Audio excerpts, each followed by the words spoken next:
Alright guys, we're back. This is where Anri was, and she is gone. Where's she at? She's been kidnapped by, the statue that's Oh, yeah, because now he's gone. not there. Frick, dude. So Let's go kick his ass. we will do that before we fight Aldrich. Oh, is Aldrich the last boss before the big? In this... Before the end? In this line right here, this, progress path we're taking, Aldrich is... that's it. After you beat him, you go back and you go fight Yorm on a different, path. And then after that, we will be going to defeat Lothric and his younger brother. Oh, wow. So we're almost done. Yeah. Dude, wow, this is crazy. Let's see, we have Halberd! we have to fight Aldrich, the Dragon Slayer Knight Armor, Lothric and his younger brother, and the Soul of Cinder. I think that's it. I think we have four more bosses. That's crazy, man. I might be skipping something, but I'm not certain. Huh. Hey, man. Let me read to you a modest proposal, okay? This was written in 1729 by someone named Jonathan Swift. It is entitled A Modest Proposal, subtitled For Preventing the Children of Poor People in Ireland from Being a Burden to Their Parents or Country, and for Making Them Beneficial to the Public. It is a melancholy object to those who walk through this great town or travel in the country when they see the streets, the roads, and cabin doors crowded with beggars of the female sex, followed by 3, 4, or 6 children all in rags and importuning every passenger for an alms. These mothers, instead of being able to work for their honest livelihood, are forced to employ all their time in strolling to beg sustenance for their helpless infants, who, as they grow up, either turn thieves for want of work, or leave their dear native country to fight for the Pretender in Spain, or sell themselves to the Barbados. I think it is agreed by all parties that this prodigious number of children in the arms, or on the backs, or at the heels of their mothers, and frequently of their fathers, is in the present deplorable state of the kingdom a very great additional grievance, and therefore whoever could find out a fair, cheap, and easy method of making these children sound, useful members of the Commonwealth would deserve so well of the public as to have his statue set up for a preserver of the nation. But my intention is very far from being confined to provide only for the children of professed beggars. It is of a much greater extent, and shall take in the whole number of infants at a certain age who are born of parents in effect as little able to support them as those who demand our charity in the streets. Then he goes, that's him describing how in Ireland there's like beggars everywhere and kids starving and their parents barely able to provide for them. And then they grow up and end up being thieves or go off to join the Spanish army and all kinds of crazy crap. It's always nice. So then he goes on to say... Where is it? It's further down. This is a very long... There's some sort of shortcut Okay. around here. Not a shortcut, but I don't have to... It's an alternate path. Alternate path where you don't have to fight those big guys? Well, no, they're dead. It's, there are 3 NPCs that don't want to fight. Damn it. Damn it.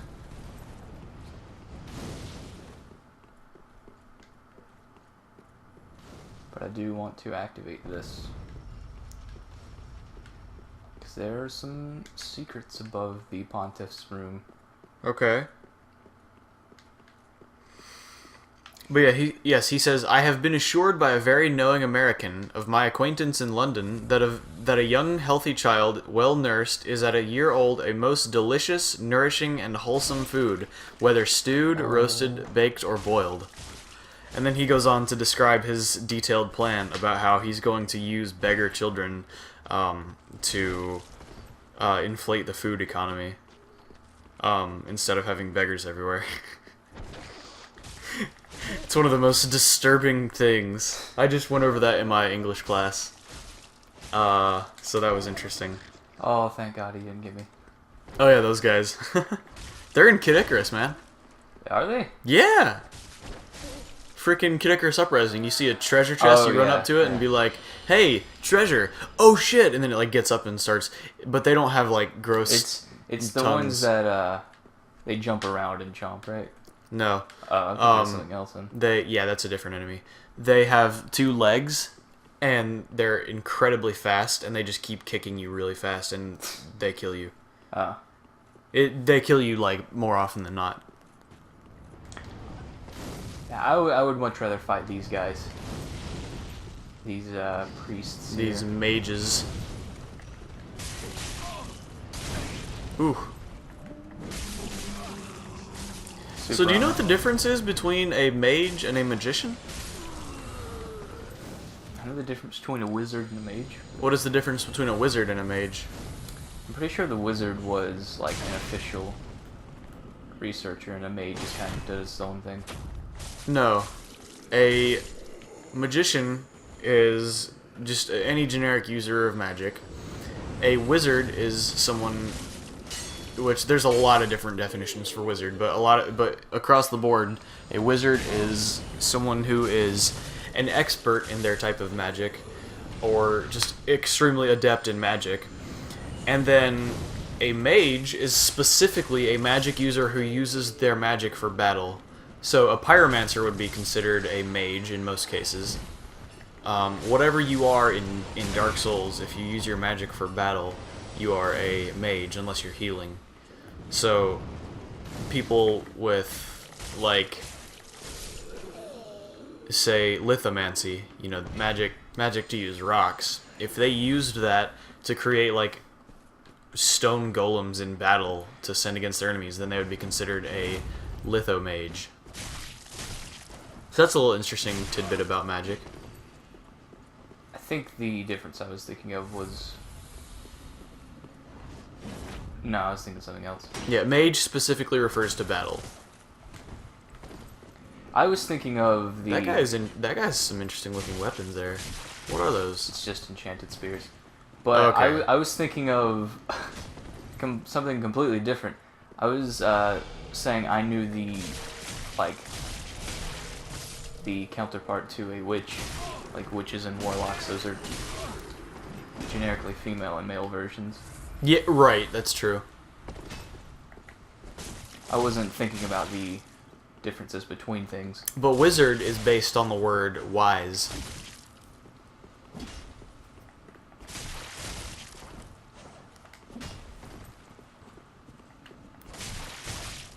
What are those? Just morning stars? Maces, yeah, pretty much. Got him. It's kind of weird that the enchantments on his weapons die with him. Yeah. Well, you gotta think, you know, magic is usually powered by the person casting it. You know, if they die. Not necessarily. In this game, it's kind of. In this tied game, to the yeah, person, maybe. That's a lot of how it would work in, say, Aragon. The Aragon books, the Inheritance Cycle, is such a cool series. It has a lot of very detailed stuff about magic. This place scares me. Really, why? Let me just step out of here for a second. Just, Oh, I think I remember this place. You're in Anne Orlando, right? Yes. That's really high. Yeah, it's not going to say Anne Orlando until I reach a certain point, but this is a area from the first game. Hey, look out at the view for a sec. I can't do that right now. Okay, that's fine. I am being shot with arrows the length of my body. Oh, yeah. Wow, that's crazy. That's a violently exploding arrow.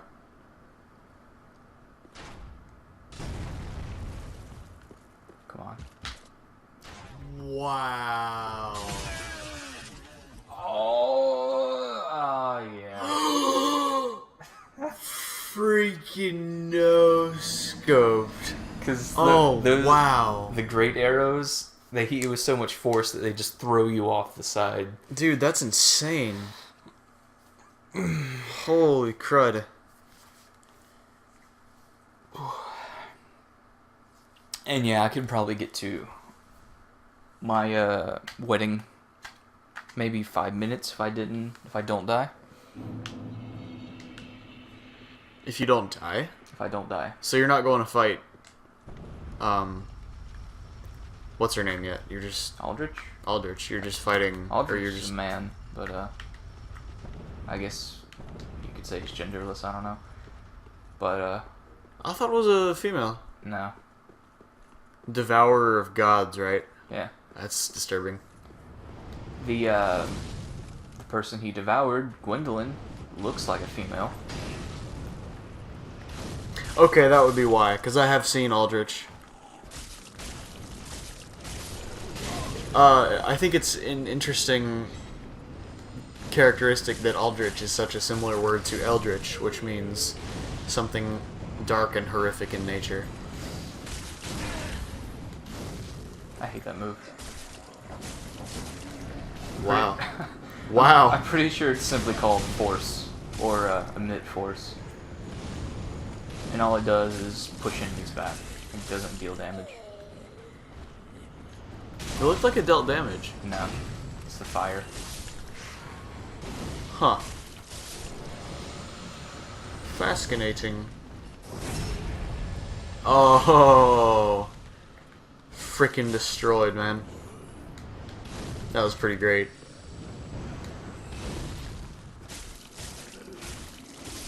There we go. Alright, take 2. Here we go. See if you can get through the firing range. I could do this if I could lure them off one by one, but I don't think I have any arrows. Why does the name Irithyll seem familiar to me? I've been thinking about it. I think it's a thing from Lord of the Rings again. I've never seen Lord of the Rings, but I've heard their Dark Souls and the Lord of the Rings have some similarities. There's a lot of similarities. I really feel like a lot of things in Lord of the Rings inspired some things in Dark Souls. I wouldn't doubt it. Kind of like Zelda was a pretty big inspirational factor. I think Irithyll just kind of sounds similar to Ithil. Like there's a place called Minas Ithil. Yeah. In Lord of the Rings, it's the city of the moon, I think. But it ends up turning into... No. No! Why did you do that? Why? What happened was I wanted to roll towards it, but I was still in within the, I guess, Dude, red Phil, zone. man. So I tried to roll to the side, but I pushed back instead of. That's like up that way. That's like when you whiff an air dodge in melee and miss the ledge with it and die. Did you know that if you air dodge in melee, it Sends leaves to you the in side. a fall state? Oh, what? Yeah, you can't do anything after an air dodge. That's why wave dashing is so important.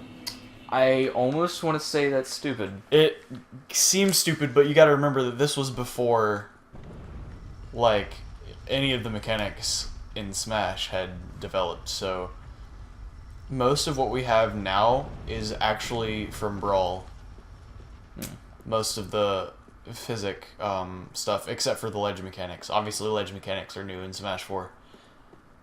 But yeah, all right, we'll pick back up with this As soon as I don't die and can kill a few of them, we might show some footage of me wrecking them, but okay, yeah, we will get to Anri. Yeah, we're gonna get there off camera because this is obviously really hard. Delta's getting scrubbed on. So yeah, we'll see you then. Thank you for watching, and hopefully something not boring will happen in the next episode. Yeah.